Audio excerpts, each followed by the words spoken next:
Hi and welcome along to AFTV. Now, time to preview the game Arsenal versus Bate Borisov. Now, this should have been a stroll in the park on Thursday. It should be a nice casual game where Arsenal are like 3-4 up. Could rest loads of players ahead of the game against Southampton on Sunday. All the key players could be nice and rested.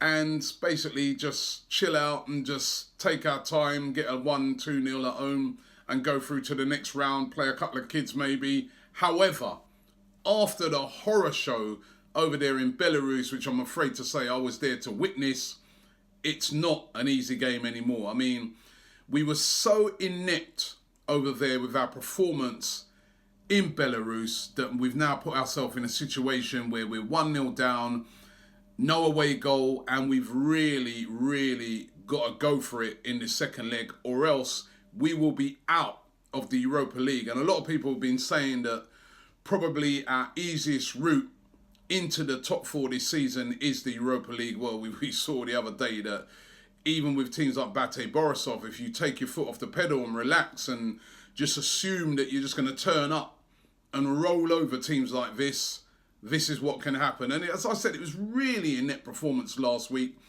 The start of the game, we started off brightly. We could have been a couple of goals up. Mkhitaryan missed a chance. Lacazette was very lacklustre in the game, missed a couple of chances as well in the game that under normal circumstances you'd expect a striker of his calibre to put away. And right on half-time, they got that goal and then basically they just parked the bus and got the result. And it was an embarrassing defeat for Arsenal. All the stick that the Arsenal players got after that game were well deserved, because what I didn't like about that performance, which is something I haven't really seen under Unai Emery, is that basically they just turned up and thought to themselves, it's Bate Borisov, man. We're just, whatever we do, we beat these lot, they're useless. And it didn't work out that way. Remember, Bate Borisov had not played a competitive game since their winter break at the start of December. That was their first competitive game and they were absolutely knackered at the end of it, but they did a job on us. Defended well, were good on the counter-attack, caused us problems there. We were a shambles. There was no creativity in the second half, a real lack of ideas, a real lack of guile to break Bate Borisov down, and it was a very bad result. And as I said, no away goals. That means Bate Borisov 1-0 coming to the Emirates know that if they was to get a goal in that game, we'd have to score 3 goals to have any chance of going through to the next round. So we're up against it.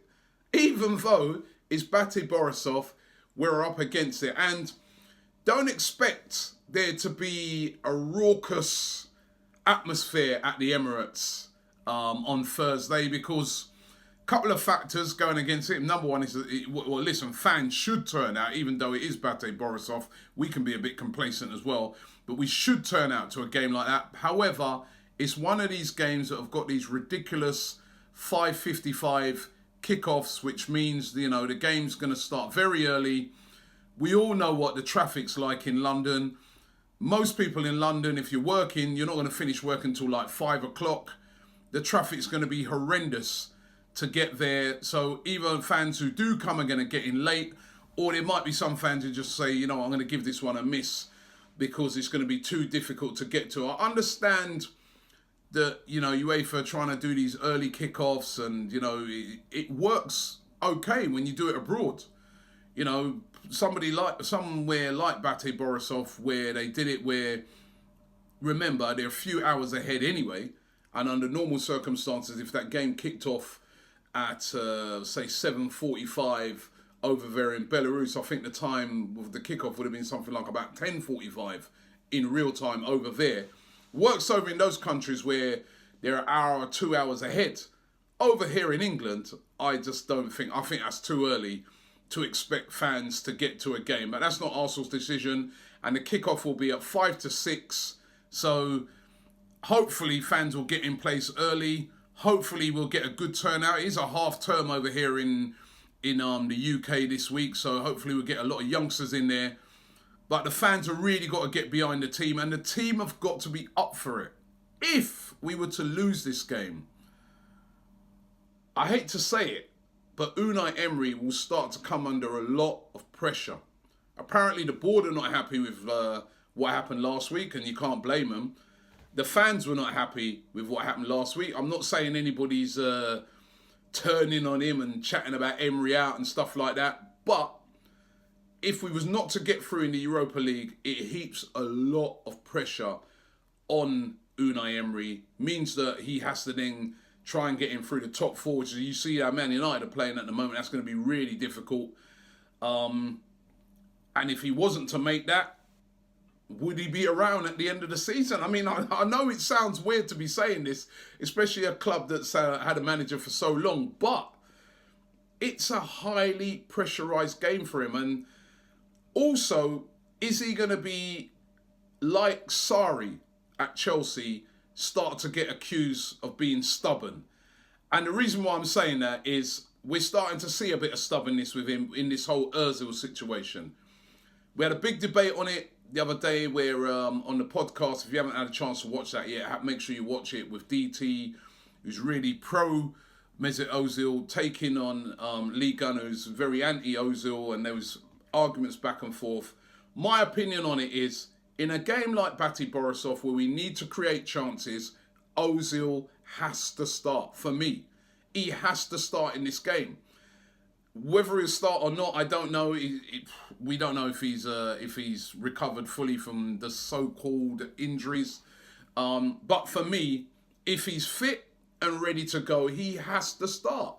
We didn't create anything last week. I know it was a horrible bobbly pitch. Conditions were freezing cold, but we didn't create anything really. It's particularly in that second half when we were chasing the game. That was the real shocker, that we weren't creating anything. So Ozil, for me, now is time for the stubbornness to be put aside and get him in the team, see what he can do. If he's not doing it, take him off and bring someone else on. But for me, Ozil has to start this game. I said it last week. I felt that he should have started last week.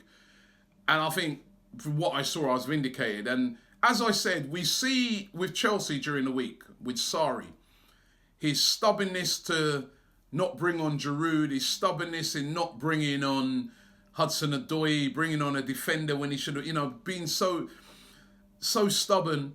Fans really turning on Sarri over there at Chelsea. Now, I know what their fans are like, You get no time over there whatsoever. But I can see a kind of similar thing would start to happen if we were to lose to Bate Borisov. So we got to go all out. We can't be resting players. I know we've got that important game against Southampton at the weekend. Southampton will be fully rested, 2 weeks rest, rearing to go at us. We got to go for it. We got to go. We got to put our strongest team out. I'll put my team together, see if you agree with this. I've made a few changes in this that you might find a bit controversial. Checking goal. Listen, I prefer to just go with the strongest goalkeeper, but we know Czech, who's retiring at the end of the season, has been promised all of these games. And listen, he did all right last week. He's one of the few that you can say he did okay. So checking goal. Now, right back, I'm going to go Carl Jenkinson. I thought Ainsley Maitland-Niles had an absolute shocker last week. He was very, very poor. And I think if somebody's not playing well, you've got to give somebody else a chance. I know Jenkinson's not the greatest player in the world, but he plays with his full heart in it. And I think after what I saw from Ainsley Maitland-Niles last week, after what I've seen from Lichtsteiner, let's give this guy a chance. He deserves it. Give him a chance. Then the two centre-backs, Mustafi and Koscielny. Mustafi again last week was some dodgy defending at times, but I'd still have him in there. And Monreal, I'll go a flat back four. I don't want a back three in this game. A flat back four. Then the two midfielders just in front of them. I'm going to go 4-3-3 in this game. Torreira and Xhaka. Torreira and Xhaka, two midfielders in front of that. Then Ozil. So those two are sort of protecting Ozil. If give him a license to play, then in front of him, Ozil. Then up front, a front three of it. Iwobi on one wing, Kolasinac on the other wing. Yes, Kolasinac on the other wing. And Pierre-Emerick Aubameyang straight down the middle. Of course, we know that there'll be no Lacazette. He got himself very stupidly sent off in the game last week. That should be enough to beat Bate Borisov. If the players turn up. Hopefully the fans will turn up with that kickoff time. And I think that this is the most important game of Unai Emery's management so far. If he was to lose this game and go out of the Europa League, he would have some serious questions to answer when you considered what an easy draw it was when it came out at the time. If the team goes out there and performs, that can put the feel-good factor back, that can get us into the next round, and we can just look on last week as a blip. So hopefully the boys go out there and do it tomorrow.